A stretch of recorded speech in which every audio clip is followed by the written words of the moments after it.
Halo teman-teman, perkenalkan nama saya Monica Rayana Turnip. Di sini saya akan membahas mengenai pelayan liturgi dalam gereja Katolik. Yuk kita simak. Pelayan liturgi. Perlu kita ingat dengan baik bahwa pelaku pertama dari setiap perayaan liturgi adalah Yesus sendiri. Sebab ialah yang memanggil, berbicara, mempersembahkan diri kepada gereja persekutuan umat beriman untuk bersekutu dalam namanya. Pelaku lainnya dari setiap perayaan liturgi adalah gereja persekutuan umat beriman. Jika kita melihat sejenak pada sejarah masa lalu, yakni sebelum Konsili Vatikan II, di mana perayaan Ekaristi hanya dilakukan oleh para imam, sementara yang lainnya atau umat biasa tidak terlibat secara aktif. Ini menunjukkan bahwa sebelum Konsili Vatikan II, gereja masih berpendapat bahwa perayaan Ekaristi hanya dapat dilakukan oleh pelayan resmi atau imam, sementara umat lainnya tidak memiliki posisi penting dalam perayaan. Pada perayaan-perayaan liturgi, setiap anggota, entah pelayan, entah umat, hendaknya dalam menunaikan tugas hanya menjalankan, melakukan seutuhnya apa yang menjadi perannya menurut hakikat perayaan kaidah-kaidah liturgi. Sacrosanctum Concilium nomor 28. Melalui ungkapan ini, liturgi tidak lain adalah karya umat bersama yang di dalamnya terdapat pembagian tugas dan fungsi. Karena liturgi adalah perayaan bersama umat, maka dituntut kehadiran pelayan lainnya selain imam sebagai pemimpin. Berikut para pelayan dalam perayaan liturgi. Yang pertama ada imam. Ia adalah petugas utama dalam suatu perayaan liturgi dan sekaligus pelayan resmi dalam gereja Katolik.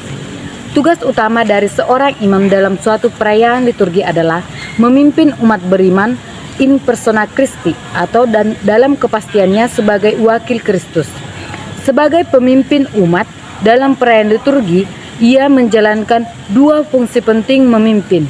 Memimpin dengan mengarahkan dan mempersatukan, serta memimpin dengan tindakan dan perbuatan. Yang kedua ada lektor atau lektris. Lektor berasal dari bahasa Latin lector yang berarti pembaca. Istilah ini mengacu pada petugas khusus dalam perayaan liturgi yang membacakan secara lantang sabda Tuhan yang tertulis dalam kitab suci. Tugas dari seorang lektor atau lektris adalah pada saat dua pembuka selesai dibawakan, seorang lektor pergi ke mimbar sabda dan mewartakan bacaan-bacaan di buku leksionarium.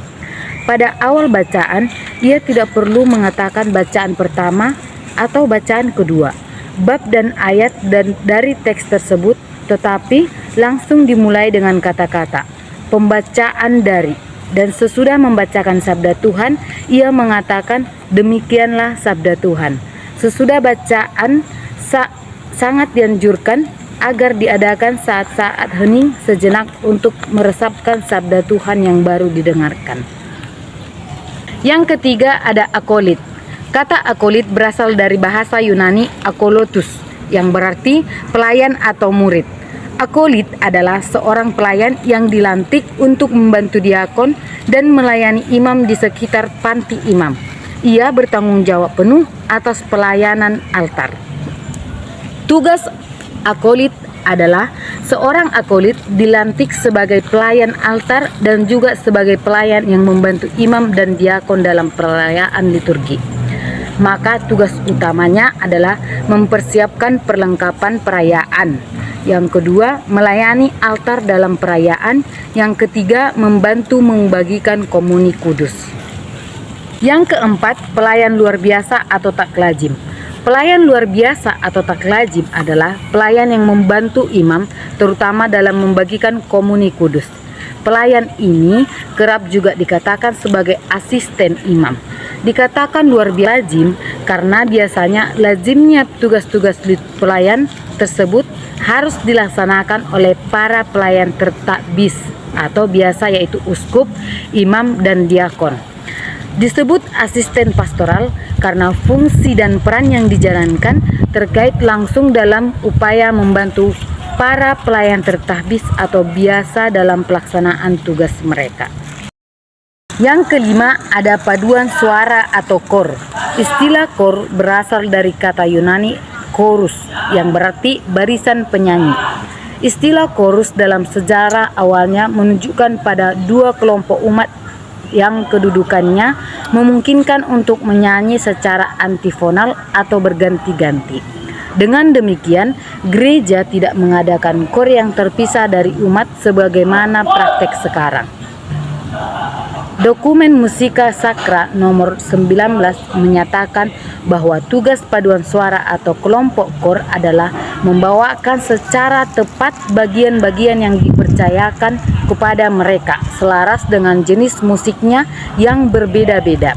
Selain itu juga, keberadaan mereka harus mendorong partisipasi aktif dari kaum beriman di dalam menyanyi. Untuk itu, kelompok kor atau paduan suara ini mutlak perlu dibina secara utuh, baik dalam bidang musikal maupun liturgis dan spiritual. Tidak cukup mereka dilatih secara teknis dalam mengolah suara, namun mereka perlu juga memahami di mana konteks tugas pelayanan mereka, yakni perayaan liturgi yang bersifat jasmani dan rohani, duniawi dan surgawi, manusiawi dan ilahi. Dan yang keenam, petugas kolekte adalah pelayan yang bertugas untuk mengumpulkan persembahan umat Allah yang kerap diwakili dengan pemberian uang sebagai kolekte. Oke teman-teman, demikian penjelasan saya mengenai pelayan liturgi. Sekarang kita tahu kan apa